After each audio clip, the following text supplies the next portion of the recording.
Markus 13, as eintlik net 2 verse in Markus, die eerste 2 verse wil ek lees nie tot en met 3 nie.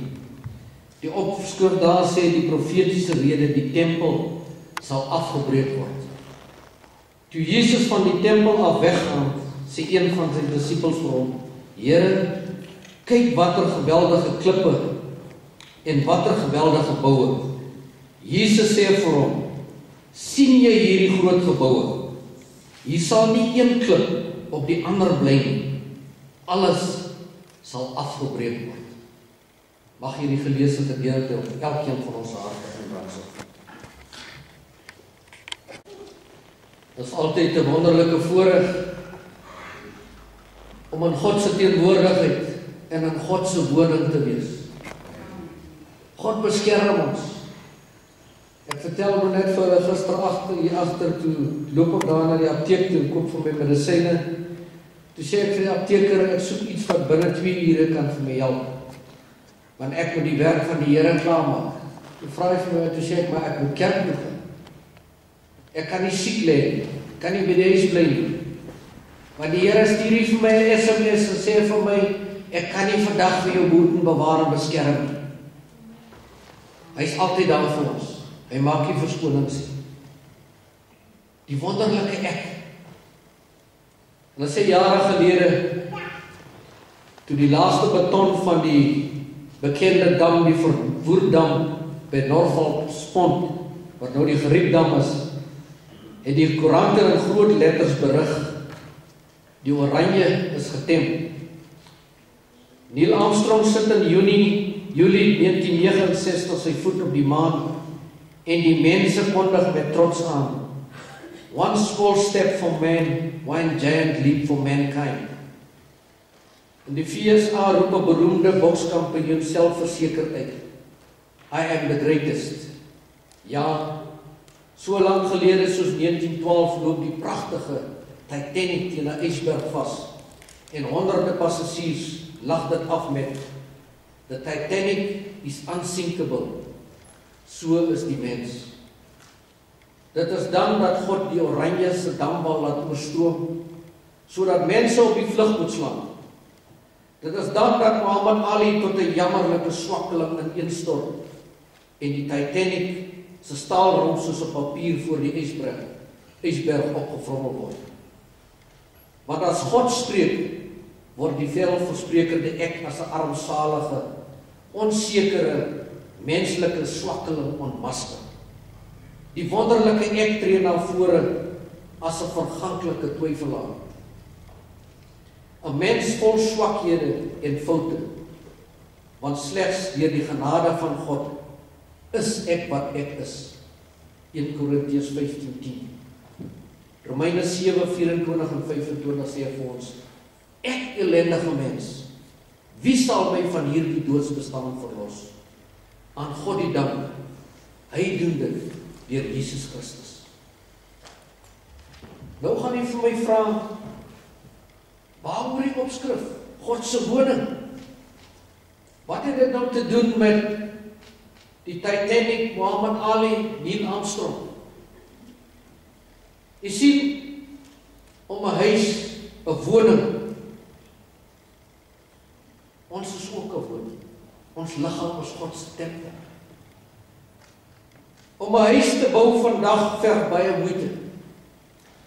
Daar's baie beplanning wat daarvoor ingaan. Jy kan nie jou planne optrek alvorens jy die erf gekoop het. Dat jy kan weet hoe groot is hy, watter tipe huis jy daar kan bou. Die erfplanne, die materiaal, daar moet geld wees, daar moet arbeiders wees of 'n kontrakteur en 'n argitek om die planne op te trek. Dit is almal mense wat betrokke moet wees om 'n huis te kan bou of enige gebou te kan bou. Dit is waaroor dit gaan. Hierdie verhaal wat ek nou net vertel het, daai mense het ook gebou. Muhammad Ali het ook gebou om die beste te wees. Die Titanic, daar was ook planne gewees om die Titanic so te bou dat die unsinkable was. Die Hendrik Verwoerd dam, presies dieselfde. Wat het gebeur? Vloede. Dan, as ons al hierdie dinge bymekaar het, die argitek het die planne geteken, wat se tipe gebou gaan ek opsit? Nou moet ons begin om die berekenings te maak, wat dit gaan kos. Wat gaan dit kos? Hoeveel kostes, hoeveel geld moet nou uitgelê word vir hierdie projek? En dan is dit daar, as wanneer ons begin besluit, maar dit is te duur, dit pas nie by sak nie. Nou begin ons ook om koste te besnoei. Om koste te besnoei, dit is wanneer my Christelike lewe, wat ek begin 'n kortpad vat. Ek wil begin 'n koste besnoei. Ek wil die vinnige weg na Jesus toe vat. Dan begin sny ek aan die kostes. Want weet jy wat? Ek het klaar 'n besluit geneem. Ek gaan nie iemand kry nie, 'n gekwalifiseerde bouer om my huis te bou. Ek gaan sommer self as 'n eienaar bouer optree. Ek gaan my huis self bou, soos ek kan en wanneer ek kan. Die eienaar bou soos die tyd om toelaat en sonde en fondse beskikbaar is. Dan is die volgende stap. Dan gebruik ons materiaal wat nie aan die standaarde voldoen is. Weereens, ek vertrou op myself, ek gebruik nie die dinge wat God vir my daar uitgelê het. Dit wat God vir my gegee het, om te gebruik, om my huis te bou nie. Dan begin ek fouteer. Dit is wat ek doen. Want dan begin ek kortpad vat. Want die materiaal, ek sien die kostes is te veel. Ek begin 'n goedkoper materiaal gebruik. Die goedkoopste sement waar ons op die mark is. Ek gebruik sand, wat nie van 'n hoë gehalte af is. Dit is ook so met ons Christelike lewe. Ons gebruik dinge wat nie tot uitbreiding van God se koninkryk is nie. Dit is wat ons gebruik. So 600 jaar gelede op die platteland in Glasgow was daar ook 'n tempel gewees, 'n groot teater wat hulle gebruik het as 'n kerk. En na 600 jaar het daar begin tekens van verwering begin op daardie gebou. En die gemeente het besluit hulle moet nou restaurasie begin doen aan hierdie gebou.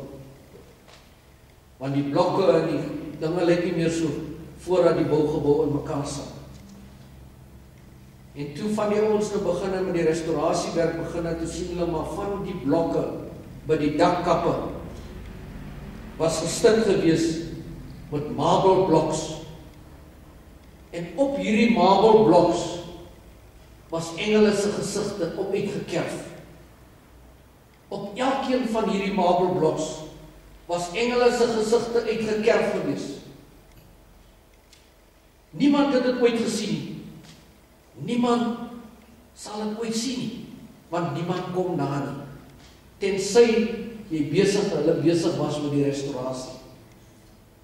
Want u sien, hierdie argitek of hierdie manne, hierdie artist, wat dit gedoen het, hulle was bewus gewees dat niemand dit sou sien. Hulle was bewus gewees, niemand sou dit sien nie. Maar het sy beste craftsmanship dat hy daar ingesit om daardie sketse op die marbles te maak. Die beste sketse. Maar hy het geweet, dit is sy ideaal, hy gaan dit doen. Maar tog het iemand dit gesien. God het dit gesien. God het dit gesien. Die craftsmanship het God dit gesien. Kolossense 3 vers 2 en 3 sê vir ons in die teks. Die les wat ons uit hierdie storie kan leer. Ons moet alles wat ons so wegsteek, God kan dit sien.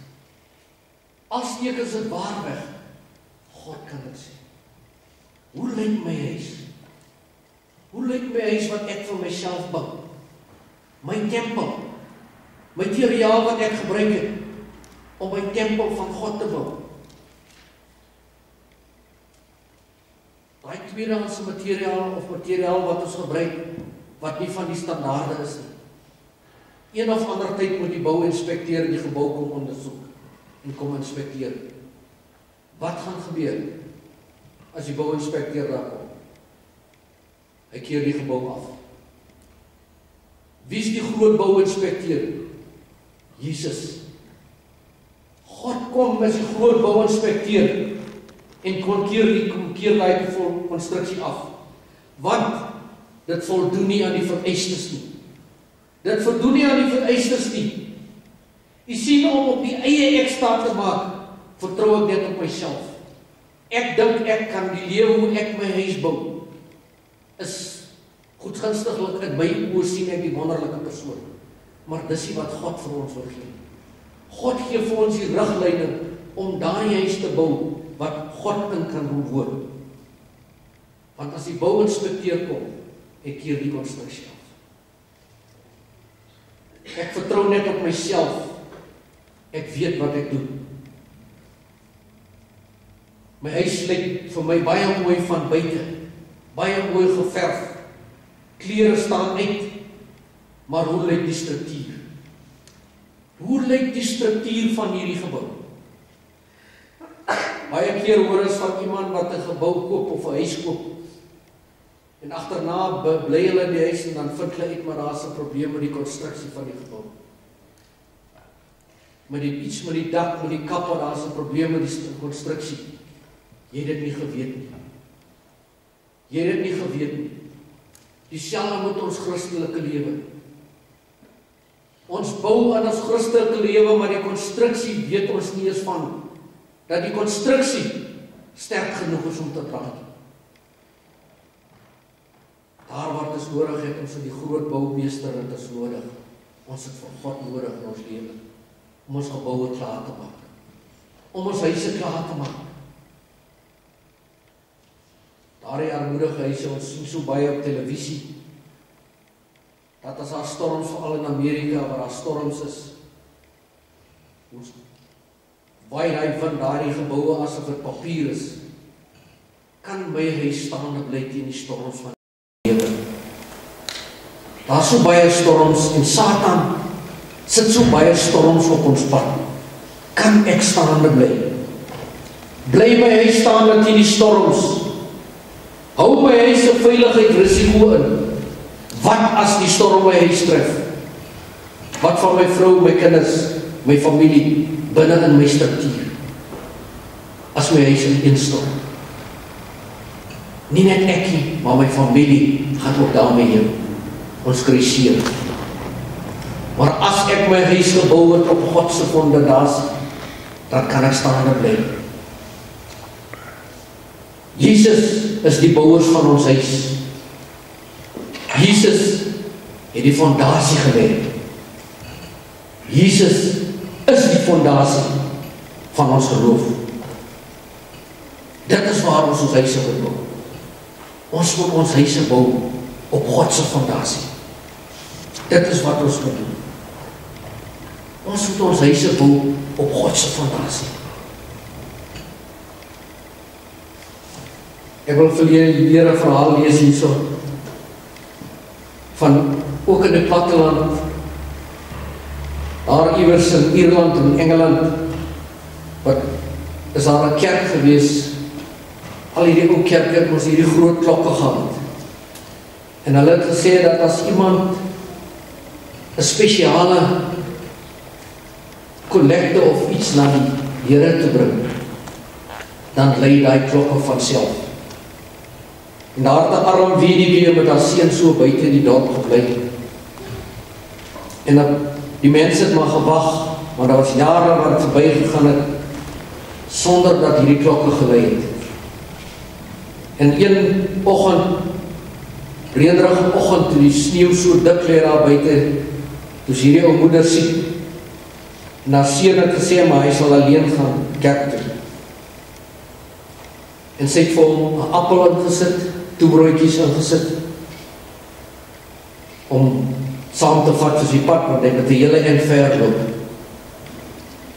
En wat gebeur het, toe op die pad was, toe het hy gerus, en toe hy sien, toe sien hy maar daar voeltjies daar, en hy krap vir kossies. En toe vat hy van die brood, en hy breek so die krummeltjies, en hy gooi vir die voeltjies. En toe die voëls eet. En hy was baie bekommerd gewees oor hierdie voëls wat so soek vir kos. En met 'n gelukkige hart het hy verder gestap. Verder aan het hy een van sy skoolvriende gekry. Hy was baie arm gewees, sy klere was stikkend. Hulle het so in tuintjies gaan. En hy voel vir hierdie vriend van hom. En hy gee vir hom die appel, wat sy ma vir hom ingesit het. En toe hy so eentjie verder geloop het, kry hy 'n dronk man.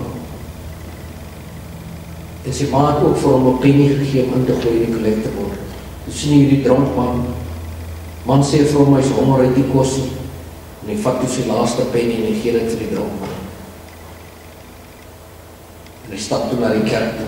In die kerk gekom, toe sit hy daar, en toe die tyd is vir die kollekte om opgeneem te word, toe stap almal vorentoe en hy het niks om in te gooi nie. En toe almal gaan sit het, toe stap hy vorentoe, en hy gaan kniel daarvoor by die altaar. En toe hy gaan tel dan, toe begin die klokke lui. Jy sien, only himself hesitantly walked down the aisle and knelt at the altar, offering himself to God, and then the bell started tolling spontaneously. Mattheus 25:40. Kom ons lees vir hom, wat sê Mattheus 25:40.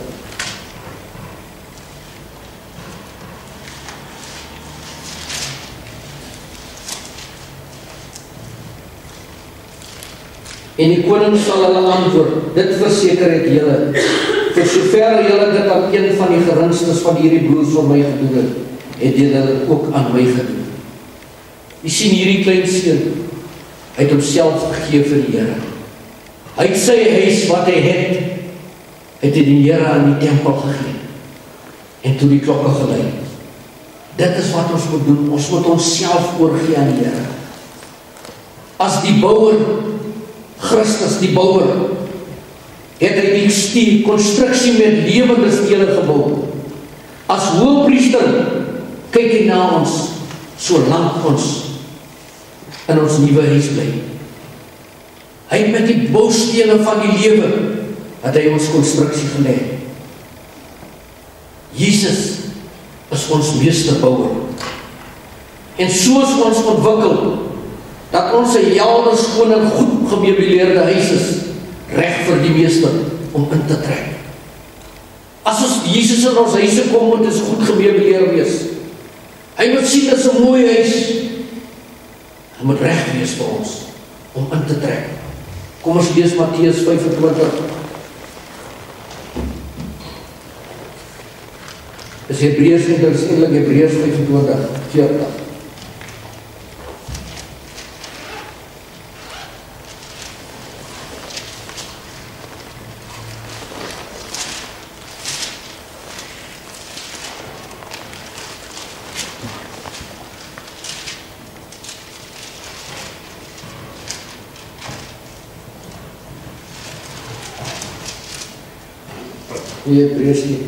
Ek het laag gelees 25:40 Mattheus. Dit is wat Jesus vir ons sê. Ons moet ons liggame oorgee aan hom, laat hy kan binne in ons omwoon. Romeine 12:9-21 sê vir ons ook. Daardie teksvers praat Paulus vir ons in die Romeine. Hy sê 'n mens raak so aan alles gewoond.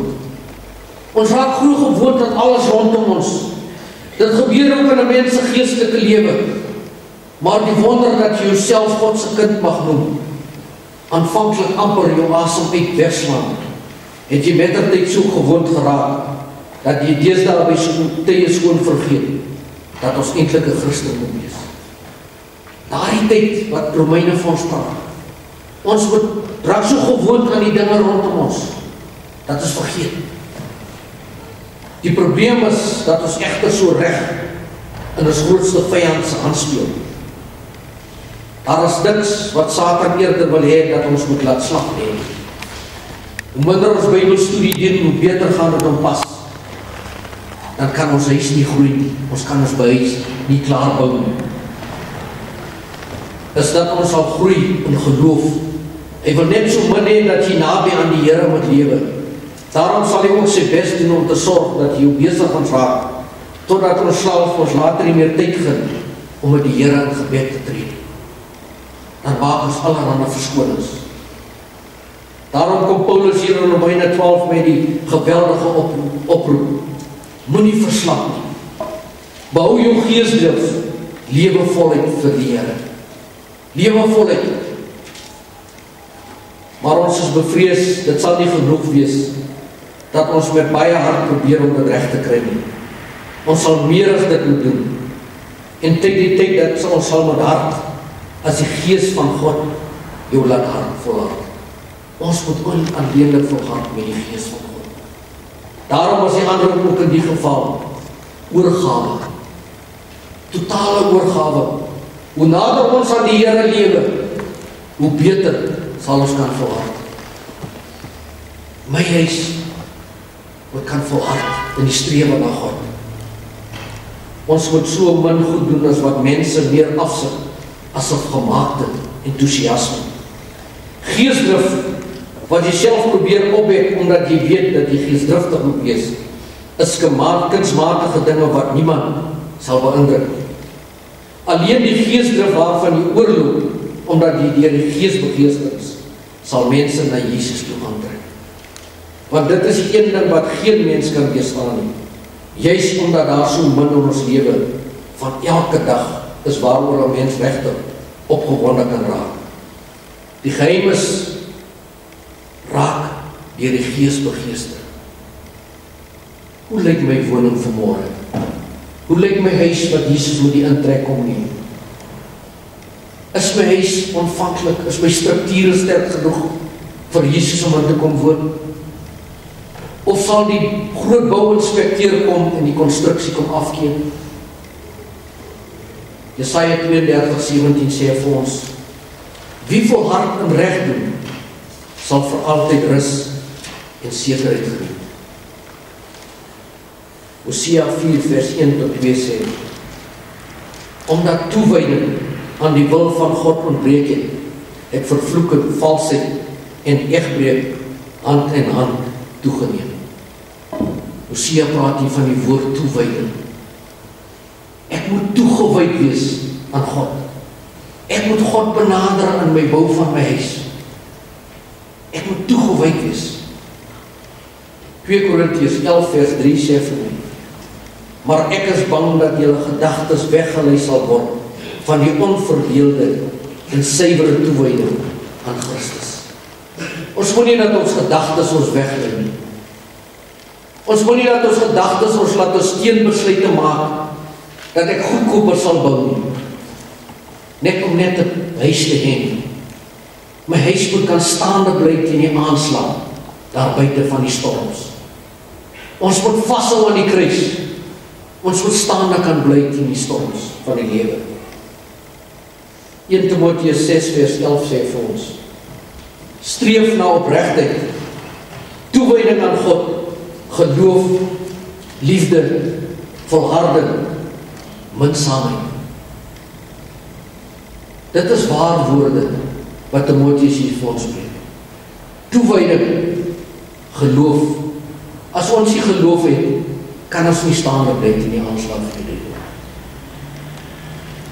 As my huis nie gebou is op geloof nie, kan my huis nie staande bly teen die aanslag van die lewe.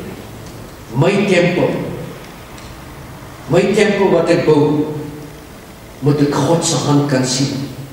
As ek daar sien na my huis waar daar staan, moet ek God se hand in my huis kan sien. Die binneversiering moet ek God se hand kan sien. Daar wat niemand anders kan sien, want God sien dit. Dit is wat God vanmôre met ons praat mee. Hoe lyk my huis? Hoe lyk God sy huis in my lewe vanmôre? Is dit aanvaarbaar? Of sal die groot leermeester en bouinspekteur vanmôre kom en my konstruksie kom afkeer? Ons moet nie dat dit gebeur nie. Want dan is my huis op sand gebou. Bou ons huise vanmôre op rots, op God se rots. Amen.